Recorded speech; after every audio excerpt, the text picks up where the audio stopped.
जो परंपरा ऐसे साधु संतों की है जो हमेशा सत्ता से आंख में आंख डालकर जनवाद के मुद्दे पर, जनता के मुद्दे पर बात करते आए हैं। कि धर्मेंद्र प्रधान जिस पर बच्चों की हत्या का मुकदमा चलना चाहिए, वह बच्चों का हत्यारा है।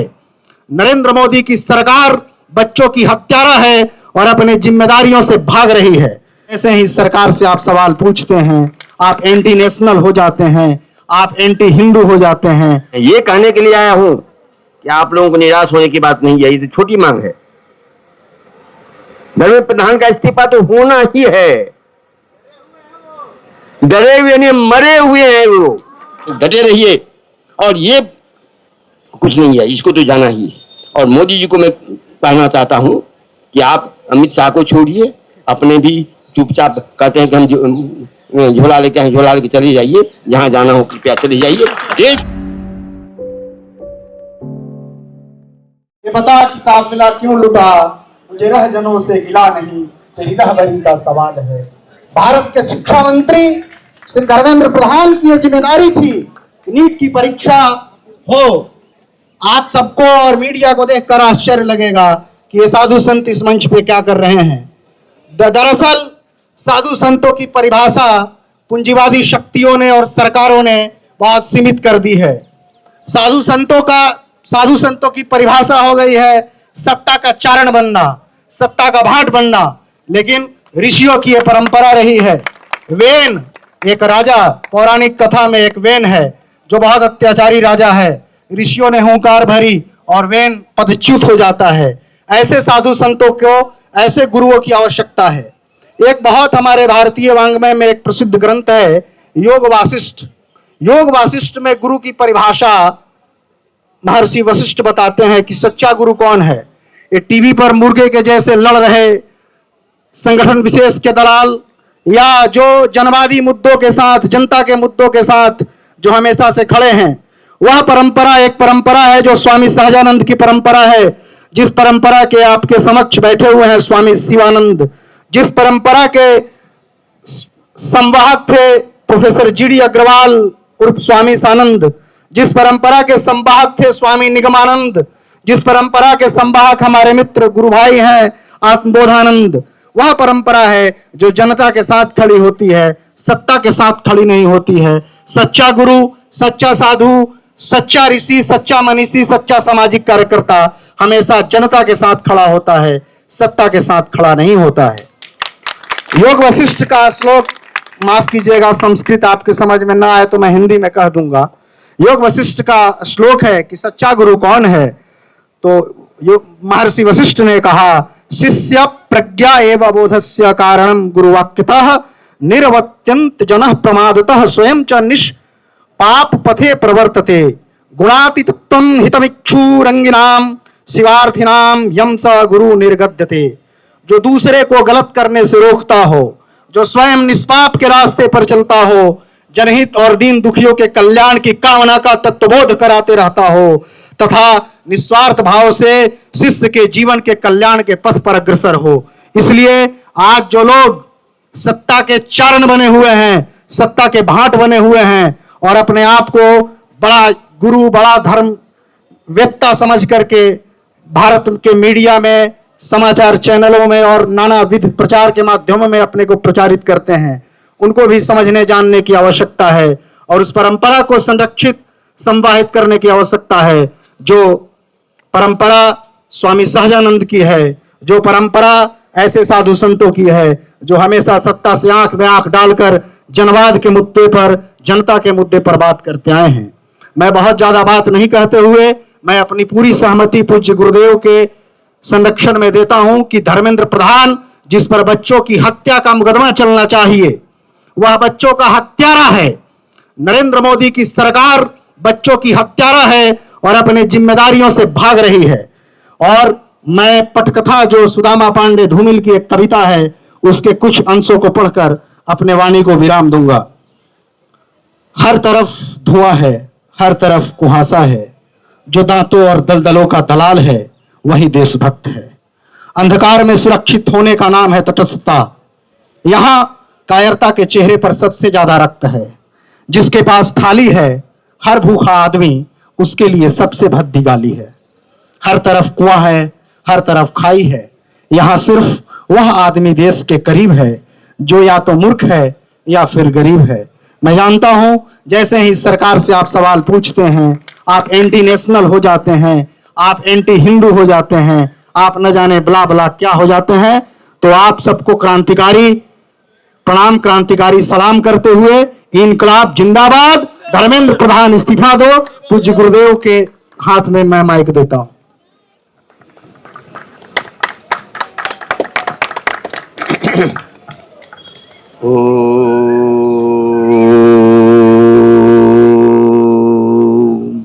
पूर्णमदः पूर्णमिदं पूर्णात् पूर्णमुदच्यते पूर्णस्य पूर्णमादाय पूर्णमेवावशिष्यते। ओम शांति शांति शांति। वो परब्रह्म पूर्ण है और मैं भी, या इंडिविजुअलिटी जो है ये भी पूर्ण है। उस पूर्ण से ये पूर्ण आया है और वो पूर्ण ही बच जाता है। हमें वो शक्ति होनी चाहिए। हम वो परब्रह्म सत्ता जो है, हम उसके प्रतीक हैं, बशर्ते कि हम सत्ता के अनुकूल रहें, उनके सत्य में उनके नियमों का पालन करें। और मैं इस मंच पर आया हूँ बाणसिंह जी का सत्याग्रह देख करके और अभिषेक सिंह दीपके जी का जो वह आंदोलन है उसको पूर्ण समर्थन देने के लिए मैं आया हूँ। और ये कहने के लिए आया हूँ, मैं ये कहने के लिए आया हूँ कि आप लोगों को निराश होने की बात नहीं है। ये तो छोटी मांग है। धर्मेंद्र प्रधान का इस्तीफा तो होना ही है। डरे हुए नहीं, मरे हुए हैं वो। ऐसा लोग मरा हुआ होता है। मोदी अभी जिंदा है? नहीं, मोदी अभी जिंदा नहीं है। उसका सत्य मर चुका है, उसका सत्य मर चुका है, उसकी ईमानदारी मर चुकी है, उसकी नैतिकता मर चुकी है। वो अपने आप में मरा हुआ महसूस कर रहा है। यह जो अभी हमारी समस्या हो गई है, हमारे देश की स्थिति हो गई है, उसमें घबराने की जरूरत नहीं है। अंधकार कितना भी ज्यादा हो, एक माँ जिसकी तिल्ली उसे क्षण भर में नष्ट कर देती है, यह अंधकार है। और अनशन में जो सत्य है, अनशन की जो ताकत है, जितना ये अपने अंदर प्रवेश कर रहे हैं उतना ही ब्रह्मांड कांप रहा है।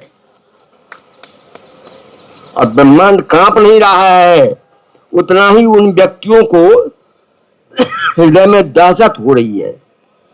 माथेन को जानते होंगे, मोदी भी जानते होंगे, शाह भी जानते होंगे, सब जानते होंगे, क्योंकि इन लोगों ने माथेन को नष्ट करने की कम चेष्टा नहीं की है। हमारे महात्माओं को बीच दे के मारा है, सीबीआई को मिलाया है, जजों को मिलाया है। अभी सुप्रीम कोर्ट में, अब भारत वर्ष में मैं नहीं समझता हूं कि 5% भी जज हैं। मैं दावे के साथ मन से कहता हूं, यदि कोई भी 5% जज हैं अभी भी, अच्छी मानो 5%, 5 या 10% की है, क्योंकि भारतवर्ष सत्य का देश है, यहाँ सत्य का नाश नहीं हो सकता है। जिस देश में पंच परमेश्वर की प्रथा है, आप लोग कहानी पढ़ लीजिएगा, पंच परमेश्वर की, प्रेमचंद की कहानी है, बहुत लोग पढ़े होंगे। पर यही जब चलता था, आज को तो चलता ही नहीं है। उस देश में न्यायों के विरुद्ध में कोई ये कोई लेख लिखता है, वो लोग कांप जाते हैं। अरे भैया, तुम्हें सत्ता है तो सत्य को सामना करो। और मैं घोषणा करके जाता हूं कि भारतवर्ष में 95% जज जो है वह अपने सिद्धांतों के विपरीत काम कर रहा है। और यही देश का सबसे बड़ा दुर्भाग्य है। मोदी जो सत्ता में आया, लोभी से आया, अपने षड्यंत्र के तहत आया, वो तो करेगा ही, लेकिन न्यायाधीशों का क्या कर्तव्य है? और ये मीडिया वाले, पति नहीं यहाँ भी होंगे कुछ गोदी मीडिया वाले, जो लोग नाम भी लोग बढ़िया देते हैं, गोदी मीडिया वाले हैं। उनको शर्म होनी चाहिए। और ये उदाहरण दे, जो गोदी मीडिया से बनता है, उसके परिवार में अशांत की वर्षा होने वाली है। मैं साधु हूं, हमारे मुंह से असत्य वाणी नहीं निकलती है। जीवन भर में बचपन से लेकर अभी तक मैं सत्य का ही पालन किया हूं, और इसी सत्य का पालन कर, सत्य के प्रतीक जो दो हमारे दीपक निकले हुए हैं, जो सूर्य निकले हुए हैं उनको मैं समर्थन देने और आप लोगों को प्रकाश देने के लिए आया हूँ। आप लोग डटे रहिए और ये कुछ नहीं है, इसको तो जाना ही। और मोदी जी को मैं कहना चाहता हूँ कि आप अमित शाह को छोड़िए, अपने भी चुपचाप कहते हैं कि हम झोला लेके हैं, झोला लेके चले जाइए, जहाँ जाना हो कृपया चले जाइए, देश को कृपया छोड़ दीजिए। ये तो देश आपको माफ नहीं करेगा, ये देश का देवत्व तो आप। ये लोग राम मंदिर बनाया, क्या हुआ सब जानते हैं, और चंदा चोरी हुआ सब जान रहे हैं। और ये लोग सोचे कि छिपा लेंगे, छिपा मैं एक आज ही होगा तो दे दूंगा। जब हमारे सानंद जी का अनशन चल रहा था, रमेश पोखरियाल निशंक जी गए थे और सानंद जी कहा कि देखो हम तो शरीर छोड़ रहे हैं, लेकिन मैं राम जी के दरबार में जा रहा हूं और राम जी के दरबार में मैं नालिश करूंगा, किस करूंगा और उनसे सजा दिलवाऊंगा। और यही सजा उनको मिल रही है, राम मंदिर से सजा मिली है उनको। और उसी में पोखरियाल जी बोले नहीं ऐसी बात नहीं है। तो कहती ठीक है तुम भी जाकर जाकर वहां पेश भी करना। ये वायरल हुआ था उस समय, मैं आज उसको वायरल कर दूं। तो ये ढंग की बातें हैं। मैं ये कहने के लिए आया हूँ, मान सिंह जी को ये कहने के लिए आश्वासन देने के लिए कह रहा हूँ कि आप डटे रहिए और आवश्यकता यदि पड़ेगी तो हमारे आश्रम के भी संत बैठने के लिए तैयार हैं। ये मैं यहाँ से बोल के जा रहा हूँ। और हम लोग उठते नहीं हैं। जीवन क्या है, सबको मरना है, लेकिन सत्य के लिए अपने जीवन को कुर्बान करना, सत्य के लिए अपने जीवन को अग्रसर करना, सत्य के लिए अपने जीवन को रखना ही जीवन है। इसलिए और आप लोग अभी कॉकरोच हैं, बहुत बढ़िया नाम है, हमारे चीफ मिनिस्टर चीफ जस्टिस के द्वारा दिया हुआ नाम है, ये तो पूजनीय नाम हो ही गया। तो आप लोग कॉकरोच हैं, वही उसमें भी वही आत्मा है जो ब्रह्मा में है, जो विष्णु में है, जो महेश में है। तो हम ये दिखाना चाहते हैं भारतवासी, कॉकरोच से भी ब्रह्मा विष्णु महेश निकल सकता है और ब्रह्मांड प्रशासन कर सकता है। इस बात को आप लोग ध्यान रखिए। जब भी कभी आवश्यकता होगी हम यहाँ आने के लिए तैयार हैं। हम बगल में हरिद्वार में हैं, हम आएंगे। और आप लोग डरिए नहीं, धर्मेंद्र प्रधान का इस्तीफा तो होना ही है, वो तो 1-2 दिन में हो जाएगा, ऐसी कोई बात नहीं है। लेकिन यहाँ आंदोलन समाप्त नहीं होना चाहिए, क्योंकि अभी देश बहुत विकट समय से निकल रहा है। और मैं यहाँ पर आकर के मैं चाहता हूँ कि सुप्रीम कोर्ट के जजों को, हाई कोर्ट के जजों को यह संदेश दे देना चाहता हूँ, कृपया आप जिस पद पर बैठे हैं उस पद की गरिमा को रखिए। आप अपने हृदय में झांकिए, आपके हृदय में भी वही सत्य का वास है, उसे आपने ढक दिया है। कृपया उससे आप न्याय निकल के कीजिए, नहीं तो आपकी भी समस्याएं होंगी, आपका भी परिवार को ऊपर देखने वाला है और आप भी अशांत में ही जिएंगे, जो कुछ की बात नहीं है। पृथ्वी सत्येन धारते, पृथ्वी सत्येन तपते रवि, सत्येन भात वायुष्य, सर्वं सत्ये प्रतिष्ठिते, सब कुछ सत्य में प्रतिष्ठित है।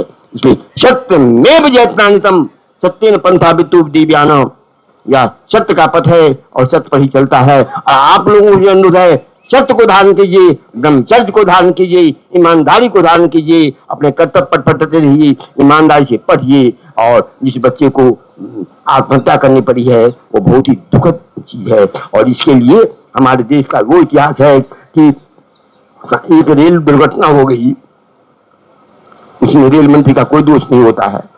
इसके लिए शास्त्री जी जन कर दिए थे।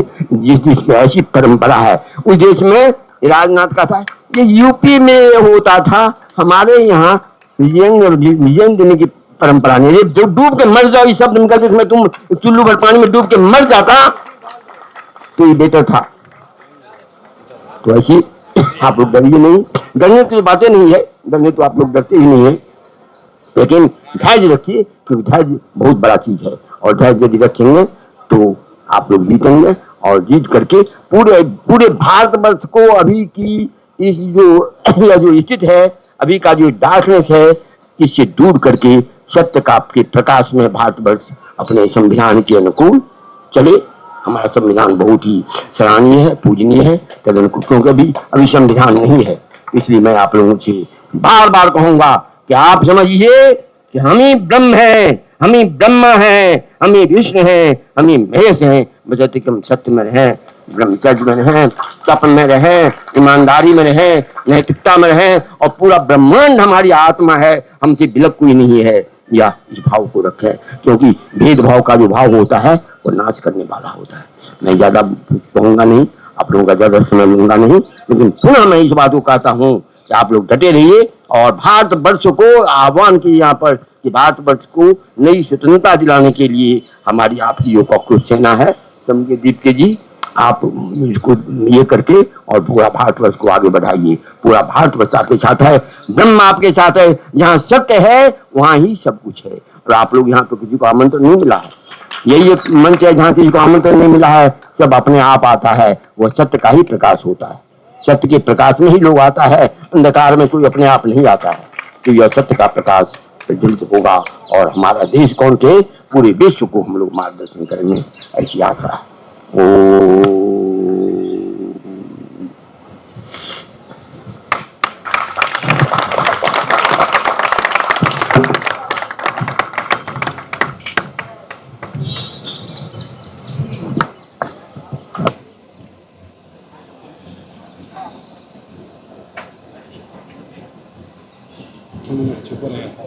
खबरों में बने रहने के लिए फोरम 4 को सब्सक्राइब करें और नोटिफिकेशन पाने के लिए बेल आइकन दबाएं।